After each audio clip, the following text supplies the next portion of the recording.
পারবে পারবে, ঠিক পারবে, মনে একটু জোর আনো। কতজন পারছে আর তুমি পারবে না? তুমি না আমার পুরুষ সিংহ। সিংহের কথাই যদি তুললে, বলো তো সিংহরা রোজ স্নান করে সাবান শ্যাম্পু কেনে? মানুষেরই যত বাড়াবাড়ি, খুঁচিয়ে খুঁচিয়ে কাজ বাড়ানো দিয়ে ব্যস্ততা। আহা, প্রত্যেকটা জীবের আলাদা আলাদা নেচার আছে। এরপর তো বলবে শীতকালে মাছেদের ঠান্ডা জলে না থেকে ডাঙায় উঠে ঘোরাফেরা করা উচিত। যাও একটু পরিষ্কার হয়ে এসো। এই পরিষ্কারের কথাই যদি তুললে, মানুষের উচিত রাস্তাঘাট চারপাশের এলাকা আগে পরিষ্কার রাখা। যেখানে সেখানে যা খুশি ফেললাম, নোংরা করলাম, আর বাড়ি এসে নিজে স্নান করে নিলাম, বাহ একদম ফ্রেশ। সে যদি সমাজকে নিজের মনে না করে সচেতনতা না আনে তো কি করা যায়? ওই মনের কথাই যদি তুললে, মানুষের প্রথম কর্তব্যই হওয়া উচিত নিজের মনটা পরিষ্কার রাখা।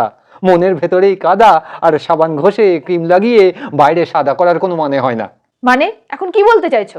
আজ রোদ ওঠেনি তাই স্নান করব না। সে কি, ছুটির দিনে যদি না পারো অফিসের দিনে তো আরোই পারবে না। এই তুমি আর আমার ধারে কাছে আসবে না। বেশ, পাশের ঘরে শিফট হয়ে যাচ্ছি, শীত কমে গেলে তোমার কাছে ফেরত আসবো।